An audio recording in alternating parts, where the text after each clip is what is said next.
안녕하세요. 월클토토 프리뷰입니다. 경기 분석에 앞서 저희 멤버방 수익 인증 사진입니다. 적중하신 멤버방 회원분들 진심으로 축하드립니다. 가족방에선 더욱더 자세한 언오버 조합에 도움을 드리고 있으며 저희 최종 조합 픽 공유를 무료로 제공해드리고 있습니다. 영상 아래 고정 댓글 링크 클릭해주시면 친절하게 안내 도와드리겠습니다. 3월 2일 경기 일정입니다. 첫 번째 우니온 베를린과 도르트문트의 경기입니다. 우니온은 고젠스가 빠져버리면서 우니온의 공격력이 많이 떨어질 가능성이 있다.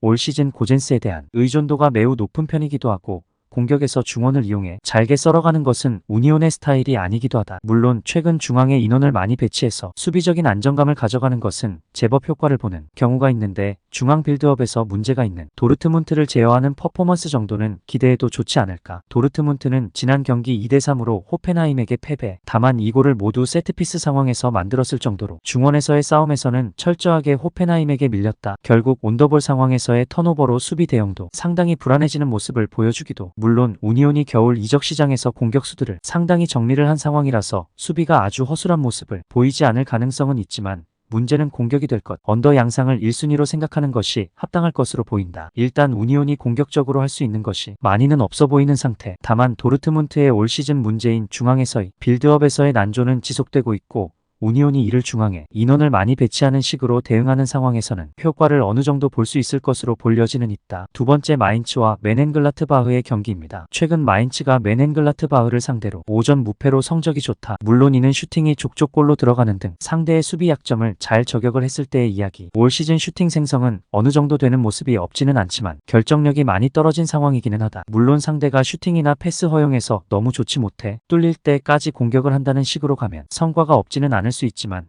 압도적인 면모와는 거리가 멀다. 멘헨글라트바흐는 기본적으로 마인츠가 공격적으로 하는 편이라서 멘헨글라트바흐도 역습 상황에서의 통로가 없다고 하기는 어려울 것으로 보인다. 물론 상대의 패스를 저지하는 능력이 매우 부족해서 기본적으로 가지고 가는 수비진의 부하가 상당히 심하다는 점은 감안해야 할 것. 상대의 결정력이 매우 난조인 상황만 아니면 실점 가능성은 매우 높게 보아야 하는 팀인 셈이다. 무승부를 기대하는 것도 방법이기는 할 것이다. 이 두 팀이 상대를 만나서 공격적으로 할 수 있는 방식이 많다.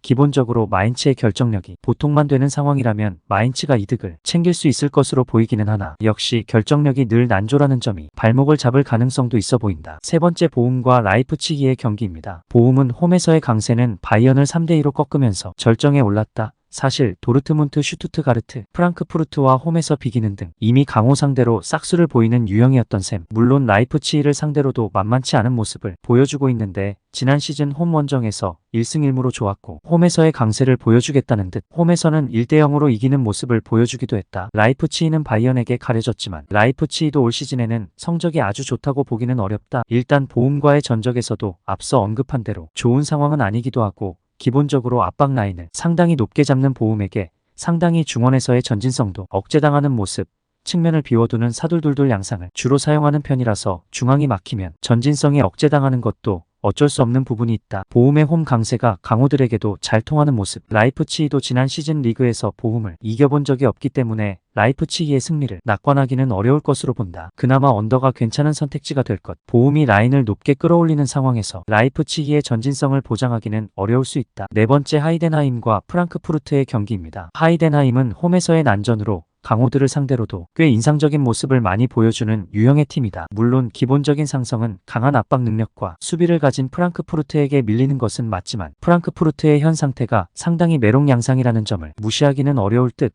물론 하이덴하임이 패스를 저지하는 데 능숙한 편은 아니라서 난전 양상을 생각하는 것은 자연스러울 것이다. 프랑크푸르트의 2월 말부터의 시간은 고난. 1년 전에도 그랬는데 2월 말부터 5월 초까지는 리그 안에서의 승리가 하나도 없었다. 압박과 체력을 중시하는 특성상 이 시점부터 수비진의 체력이나 기동력이 떨어질 수 있는 타이밍. 기본적으로 반더비크가 제 몫을 하지 못하면서 여전히 마모루시에게 의존하는 바가 큰 팀의 특성상 수비가 버텨주지 못하면 팀의 밸런스가 상당히 무너지는 유형의 팀이다. 하이덴하임이 이겨도 이상하지는 않다고 본다. 프랑크푸르트가 2월 말부터는 체력적으로 부담이 큰 상황을 많이 만들고 있는 상황. 이 페이스에 빠지는 상황에서는 프랑크푸르트의 밸런스를 신뢰하기 매우 어려운 것이 사실이다. 적어도 하이덴하임이 홈에서 보여주는 성적이나 공격성은 무시하기 어려울 것. 다섯째 다름슈타트와 아우쿠스부르크의 경기입니다. 다름슈타트는 생각보다 우니온 브레멘 같은 역습 성향의 팀에게는 실점이 줄어드는 면모가 있는 모습이다. 아우쿠스부르크가 난전 성향을 띠지만 기본적으로는 올라오는 상대를 저격하는데 능한 편이라서